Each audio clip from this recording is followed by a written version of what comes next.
Okay, so we've talked about interphase, which consists of three phases of interphase. If you send me a quick email that just says the subject line of interphase extra credit, tell me what the three phases are and just give me a brief description. I'll give you some extra credit. The details of that, by the way, can be found at the end of the last lecture. But we've talked about interphase, and at the end of interphase, your cell has you have 46 chromosomes, each of which has copied itself. And so you have 46 things that look something like this. Remember, these are your sister chromatids. And if we were to go and find the other version, the version you got from your dad or from your mom or whatever, remember, it's going to look like this. So these two are sister chromatids. These two are homologous chromosomes.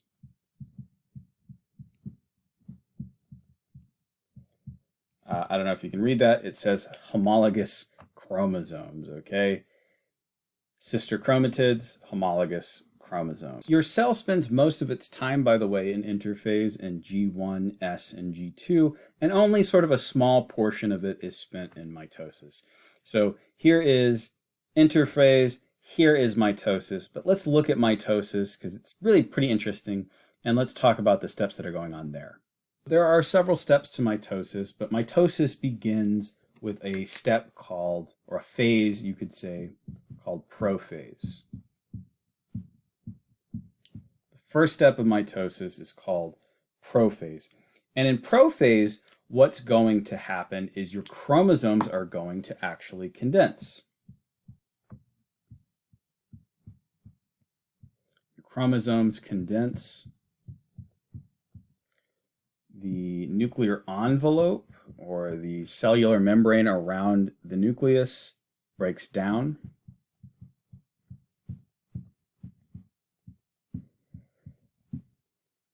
And those centrosomes that we copied in interphase, they move to the edge of the cell. What I mean by that is we have our cell here, so your nuclear envelope starting to break down, your chromosomes have condensed. Okay, and your centrosomes have actually, no, that's a dead pen. Your centrosomes have now moved here to the edges of your cell. This is what prophase looks like. Step 2 of mitosis is called metaphase. And in metaphase, what's going to happen is your sister, or we'll just say chromosomes, we'll just keep it simple. Our chromosomes, sound it out, Aaron. Our chromosomes align in the middle of the cell. M, middle, for metaphase.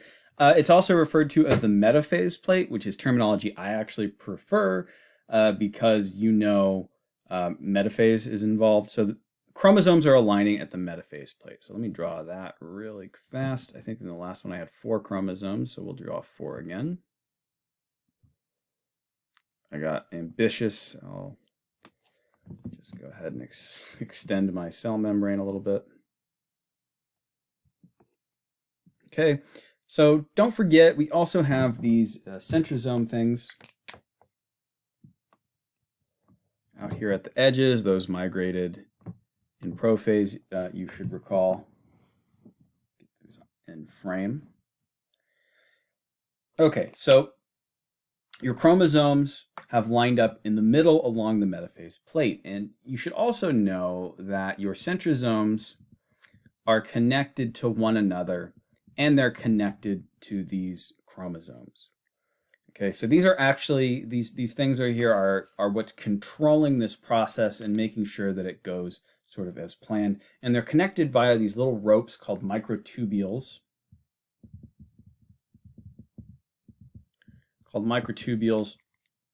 To each other to these sister chromatids, and those are actually what has pulled them to the middle of the cell. But the only thing that happens the only thing that happens that you really need to know about for our purposes during metaphase is that your chromosomes are lining up in the metaphase plate. If you see a bunch of chromosomes in the middle, which is a great test question, you know they are in metaphase. So the next phase of mitosis is called anaphase. And in anaphase, the sister chromatids actually split from one another, and they begin migrating toward either pole, still attached to these centrosomes here. So A stands for away. You can also remember it, and these are kind of making these handy dandy little sideways A shapes for you. They're not actually sideways, it depends on how you're looking at it. These are making these nice little A's just for you to remember that this is anaphase. The last phase here is telophase / cytokinesis, and I would highly recommend checking out the textbook for some more details about this, because I'm only going to talk about animals, but plants also have a pretty interesting process that they undergo, so definitely check that out. So in telophase / cytokinesis, the nuclear envelope reforms and your chromosomes begin to decondense. You give the yarn back to the cat and it spreads it throughout the room that is the nucleus. You also begin to see this structure here that I've drawn here. This is referred to as a cleavage furrow. And basically, if you remember from back when we were talking about proteins, this protein called actin comes in and begins to pinch the cells off so that they can form the two new cells, which is the goal of this from the very beginning. So just a quick recap of what all happened. By the way, I use IPMAT or IPMAT or PMAT or whatever you want to do to remember all of the phases of mitosis. I have no idea why this is so helpful for me, but it always has been. So stuff you should know that interphase consists of gap 1, S, and gap 2, and you should kind of know what's going on in each of these phases. You should know that prophase, sort of the first step of real mitosis. And one more thing, you should probably also know that interphase, even though it's just one letter, takes up like 90% of the cell's life cycle, and mitosis only takes up a much smaller proportion. Depends on what kind of cell you're looking at, but these are generally true numbers. Anyway, prophase is the first phase of real mitosis. It involves your nuclear envelope breaking down and your chromosomes condensing. Metaphase is your chromosomes aligning along the metaphase plate. Anaphase is those being pulled apart toward the centrosomes to which they are attached. And telophase is the end where the cell is actually pinching off, where two cells are pinching off from one another, forming a cleavage furrow, or again, something else that you should be reading about in plants. I almost forgot to mention that after telophase and cytokinesis, what these cells do is they go ahead and they go back to interphase.